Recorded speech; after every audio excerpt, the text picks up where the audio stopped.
Nothingness यानी कि शून्यता। ये ब्रह्मांड के जन्म के पहले की अवस्था होती है जहां कोई सा भी चीज एग्जिस्ट नहीं करती। यहाँ ना तो समय हुआ करती है, ना कोई स्पेस, ना एनर्जी, ना gravity. That means absolute nothing. But absolute nothing that not means emptiness. Emptiness is that type of place where nothing is exist. While we are talking about emptiness, that means there is some space. But nothingness has no space, no energy, nothing. That means nothingness has only infinity potential to become anything. यानी कि nothingness एक ऐसी चीज होती है जिसके पास infinity potential होती है कोई सा भी चीज बनने की। इस समय कोई सा भी चीज का बनना तय नहीं हुआ होता है, और जब किसी भी चीज का बनना तय नहीं होता तो इसके पास इंफिनिटी पोटेंशियल होती है कि कोई सा भी चीज बन सकती है। अब यहाँ पे सबसे बड़ी समस्या ये होती है कि नथिंगनेस को हम कभी भी डिफाइन नहीं कर सकते, क्योंकि जब भी हम किसी भी चीज को डिफाइन करते हैं तो हमें कंपैरिजन के लिए कोई ना कोई चीज चाहिए। पर प्रॉब्लम यह है कि जिस समय नथिंगनेस था उस समय कोई ऐसी चीज ही नहीं थी जिससे हम इसको कंपैरिजन कर सकते हैं। यानी कि नथिंगनेस एक ऐसी अवस्था होती है जिसको कंपैरिजन करने के लिए कोई चीज बनी ही नहीं होती है। अगर किसी भी चीज से इसको कंपैरिजन करने की कोशिश करते हैं तो नथिंगनेस कभी भी नथिंगनेस नहीं रहती, वो समथिंग में कन्वर्ट हो जाती है। ये ठीक वैसा ही चीज होती है जैसे कि हम जो गहरी नींद में जो फील करते हैं, जो हमारी चेतना होती है वो क्या फील करते हैं, क्या होती है, उसे कभी भी हम डिफाइन नहीं कर सकते। इवन कि हम जान भी नहीं सकते कि डीप स्लीप होती क्या है। अगर हम जानने की कोशिश करेंगे डीप स्लीप क्या होती है या इसके अंदर की फीलिंग क्या होती है, तो हम कभी भी डीप स्लीप में जा ही नहीं सकते। जैसे ही हम नथिंगनेस को डिफाइन करने जाते हैं तो नथिंगनेस कभी भी नथिंगनेस नहीं रहती, ये कुछ ना कुछ चीजें बन जाती है। अगर हम ये कहते हैं कि एक ऐसी जगह जहाँ पे कोई सा भी चीज एग्जिस्ट नहीं करती, डेट मींस जगह ही एक चीज होती है जो एग्जिस्ट कर रही है, यानी कि जगह खुद भी नथिंगनेस नहीं है। तो पहली बार जब नथिंगनेस के अंदर कॉन्शियसनेस का जन्म हुआ तो उसके अंदर सिर्फ एक ही सवाल उठाई, वो ये था कि मैं हूँ कौन? Who am I? हूँ कौन? Who I am? जिसकी जवाब जानने के लिए इसके अंदर इतनी ज्यादा बेचैनी हुई कि इसे कुछ ना कुछ चीज में कन्वर्ट होना था। यानी कि जब भी हम किसी चीज को जानने की कोशिश करते तो अब मिनिमम दो चीजों का होना जरूरी है। एक तो ऑब्जेक्ट होना जरूरी है, दूसरा ऑब्जर्वर का होना जरूरी है। यानी कि नथिंगनेस के पास सिर्फ एक ही ऑप्शन था कि अपने आप को डिवाइड करे, एक ऑब्जर्वर बने और दूसरा ऑब्जेक्ट बने। यानी कि दो ऐसी चीज बने जिसे एक ऑब्जर्वर की तरह देखा जाए और दूसरा ऑब्जर्व की तरह।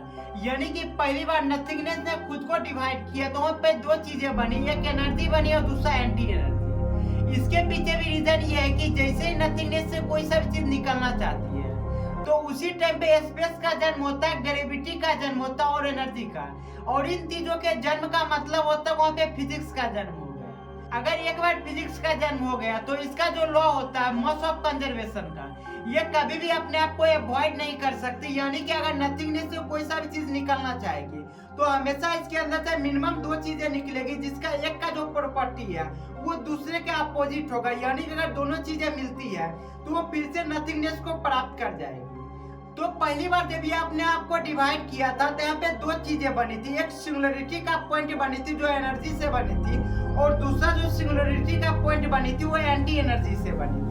अब यहाँ पे दोनों का टाइम का डायरेक्शन अलग था, एक टाइम के पॉजिटिव डायरेक्शन में चलना शुरू किया और दूसरा टाइम के निगेटिव डायरेक्शन में, जिसके वजह से ऑब्जर्वर बन के भी किसी भी चीज को ऑब्जर्व नहीं कर पाया, क्योंकि कोई सा भी चीज टाइम के निगेटिव डायरेक्शन में देख नहीं सकती। ये ठीक वैसा ही चीज होती है जैसे कि हम पिछले डेट में भी हम जिंदा थे, यानी कि कल के डेट में भी हम एग्जिस्ट करते थे, लेकिन आज के डेट में कभी भी हम पीछे के डेट में जा नहीं सकते।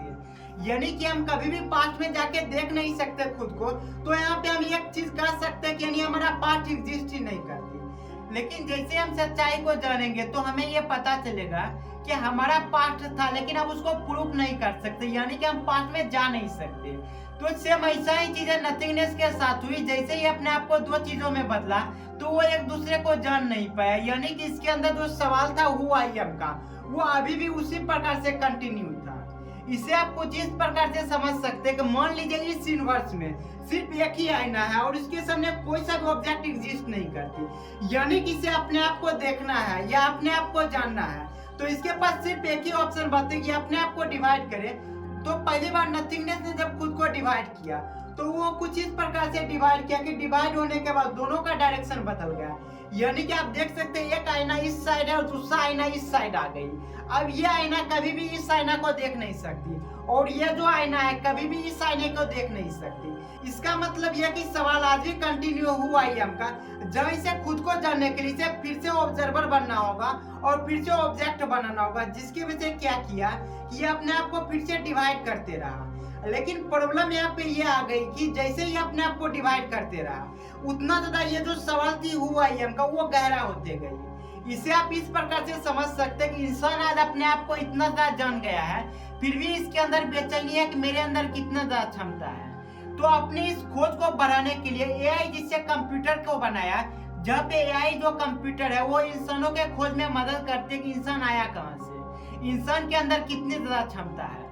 तो इसी प्रकार का जो चीजें हैं, जिस प्रकार से आप देखते हैं कि इंसान में ये चीजें बढ़ते जा रही है, इंसान अपने आप को जानने के लिए कितना सारा चीजें बना रही है, कितना सारा मशीनें बना रही है। उसी प्रकार से जो हम ब्रह्मांड को देखा करते हैं कि हम हमेशा ये देखा करते हैं ब्रह्मांड कितना स्पीड से फैल रही है। ये जो फैलने का चीज है, जिस प्रकार से इंसानों में रिवॉल्यूशन आ रही है उसी प्रकार से ब्रह्मांड में भी रिवॉल्यूशन आ रही है, जहाँ वो अपने आप को बढ़ाते जा रही है। और ये जो बढ़ना है ये तब तक बढ़ते रहेगी जब तक कि नथिंगनेस के अंदर जो कॉन्शियसनेस का जन्म हुआ था, जब तक कि उसे ये नहीं पता चल रहा था कि हु आई एम। यानी कि ये जो बढ़ा हुआ टाइम का ये तब तक चलते रहेगी जब तक ये टाइम के इंफिनिटी डायरेक्शन को छू नहीं लेती, यानी कि ये इंफिनिटी डायरेक्शन तक पहुंच नहीं जाती।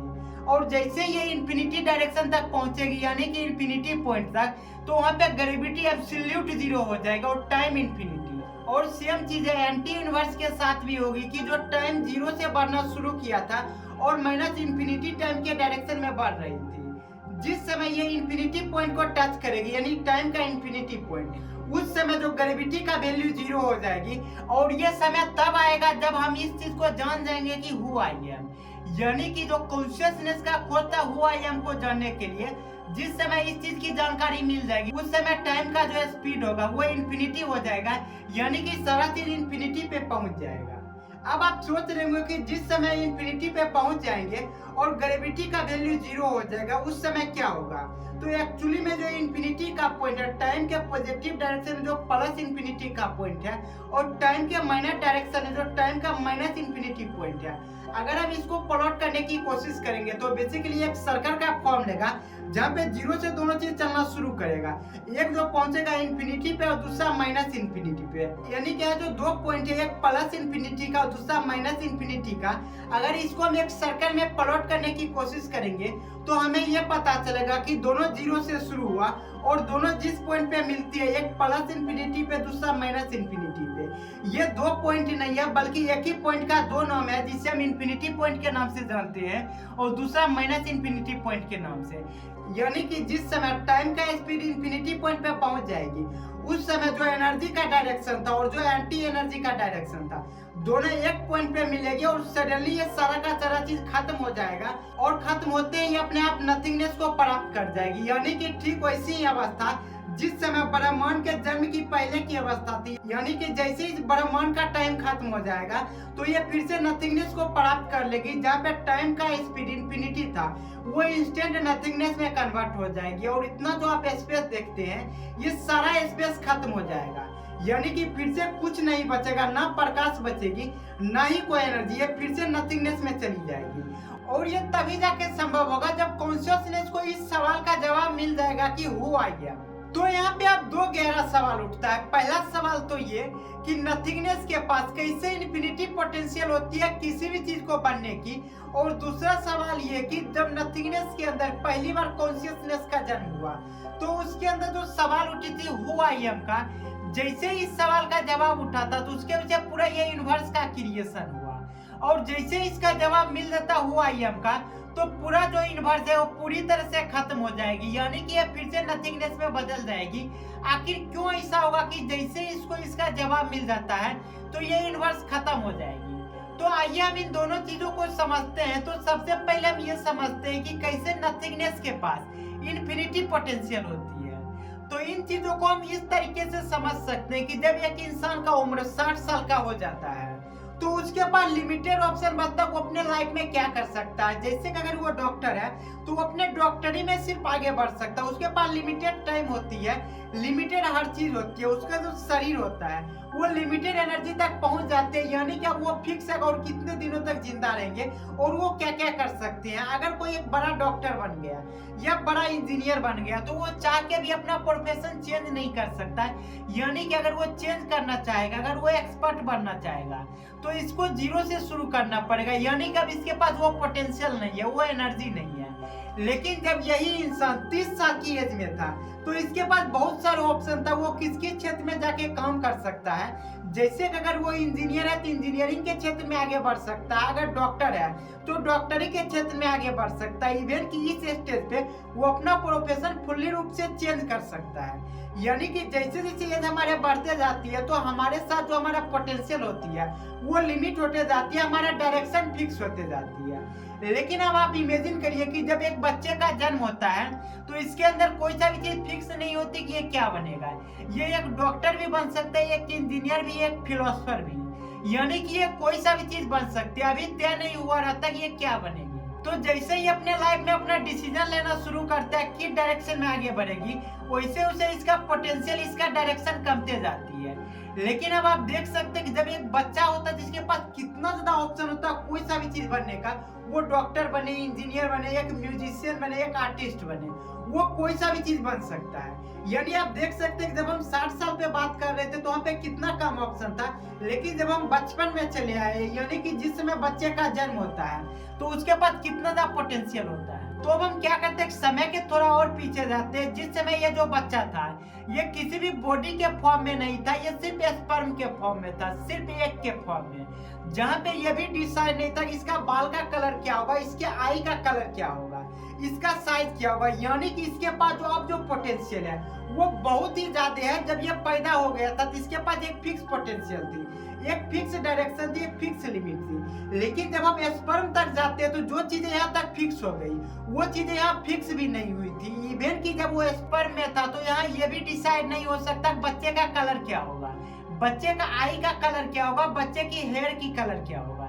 यानी कि आप देख सकते हैं जैसे जैसे हम उस चीज की डायरेक्शन में जाते हैं जहाँ धीरे धीरे ये नथिंगनेस के पास जाते जा रही है, यानी कि इसका जो अवस्था था धीरे धीरे इतना छोटा करते जा रहे हैं, तो हम यहाँ पे देख रहे हैं कि कितना ज्यादा इसमें पोटेंशियल बढ़ते जा रही है। तो इसी चीजों से आप अंदाजा लगा सकते हैं कि जब कोई चीज ही नहीं हुआ करती थी तो उस समय ये कितना चीजें बन सकती थी। यानी कि इसके पास जो पोटेंशियल थी वो इनफाइनाइट पोटेंशियल थी। लेकिन जब हम ह्यूमन केस की बात करते हैं, जब वो स्पर्म में था तो वहां पे इसके पास इनफाइनाइट पोटेंशियल नहीं था। हम ये कह सकते हैं कि इसके पास इनफाइनाइट पोटेंशियल के करीब का पोटेंशियल था, क्योंकि जब ये स्पर्म में था तो इसके पास भी बहुत चीजें फिक्स हो गई थी। लेकिन अगर हम थोड़ा और पीछे जाए, जब ये स्पर्म के फॉर्म में नहीं था, यानी कि इसका एग्जिस्टेंस ही नहीं था, तो उस समय यह पॉसिबिलिटी थी कि स्पर्म बन सकता है, या एक ये भी पॉसिबिलिटी थी कि स्पर्म कभी बने ही ना।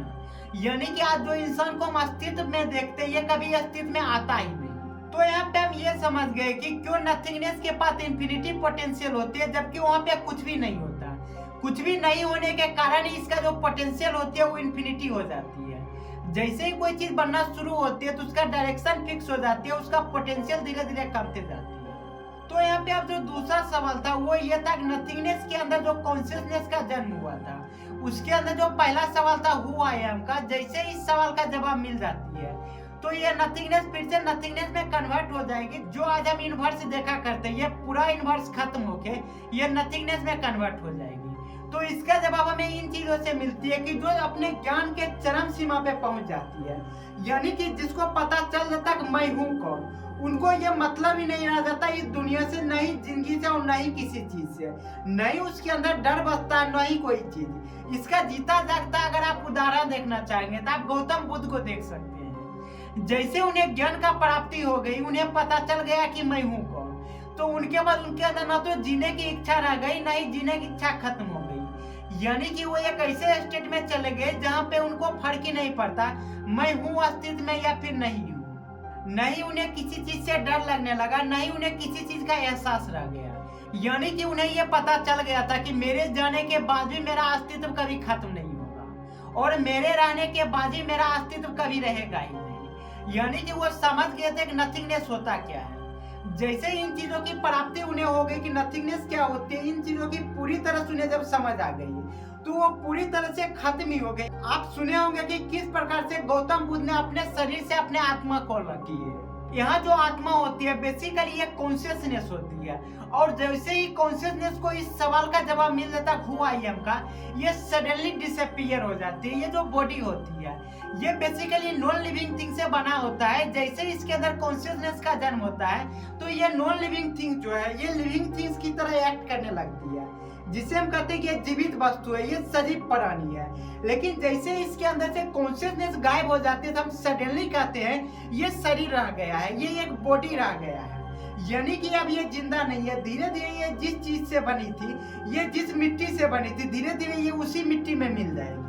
तो उसी प्रकार से होता है कि जैसे ही कॉन्शियसनेस को पता चल जाती है हु आई एम का, इसको मतलब ही नहीं रह जाता एग्जिस्टेंस से। तो धीरे धीरे हम इस सीरीज में समझेंगे कि एंटी इनवर्स क्या होती है, एंटी इनवर्स कैसे काम करती है, क्या जो इस इनवर्स में हो रही है सेम वैसा ही घटना एंटी इनवर्स में भी हो रही होगी। तो अगले एपिसोड में हम ये समझने की कोशिश करेंगे कि एंटी इनवर्स क्या होती है और एंटी इनवर्स में चीजें कैसे काम करती है। क्या हम कभी भी एंटी इनवर्स को देख पाएंगे या एंटी इनवर्स के बारे में कभी भी हम डिटेल में जान पाएंगे?